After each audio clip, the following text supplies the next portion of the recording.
Angibingelele ngiphinde futhi nginamukelela kuNqambothi Media TV 18. Wengane zakwethu ngicela uma ukuthi uyavelela ikhasi, ngicela wenze kufanele ucufa subscribe lakhe bese uphinde udlulise ukukhomenta. Yangayoduma umzimba okhalimali isiphumelo bala yabhekana ngqo nabayithukayo ey'nkundleni zokuxhumana. Lenyanga abengane zakwethu ithi laba abayithukayo akuze ukuphela kahle, ithi yona ayiyena umuntu wesifazane njengoba nje abantu beyithuka kuma-comment lapha ku-TikTok nako-Facebook, ithi izobhekana nabo ngqo bese kuyashuba. Ngaleyo khuluma kakhulu, nansi inkulumo yakhe.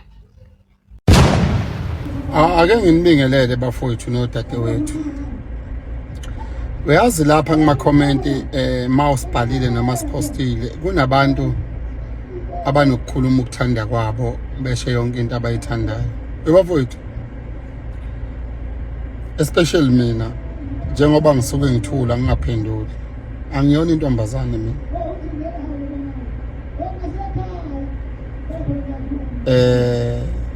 Wena ungangibona ungibone ku TikTok bese ukhuluma yonke into oyithandayo. Angiyona umuntu wesifazane mina. Njoba ngithula ngihlonipha isithunzi sami, ngihlonipha umndeni wami, ngihlonipha indawo yakwaNongoma engiphuma kuyo. Kodwa kuhamba isikhathi kufike lapha khona into ekumali la. Njengoba ngakhathwa mina ngafundisa izinto ezimbili. Ekukhathweni ufundisa inkani, ufundisa inhlonipho. Ngifuna ukunitshela bafowethu, lento yokwedelela ku TikTok ngayiphele kahle.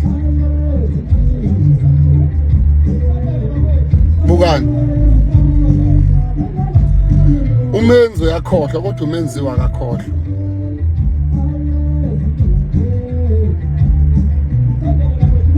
So ngikhulumela esayidini lami mina.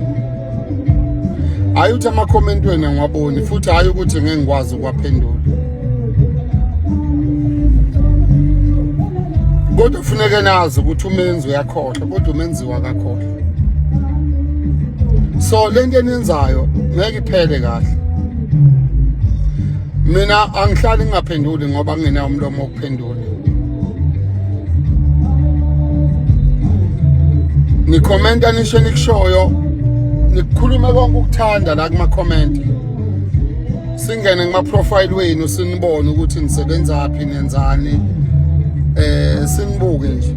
Stop indaba yokudelela abantu eningabazi la emafonini.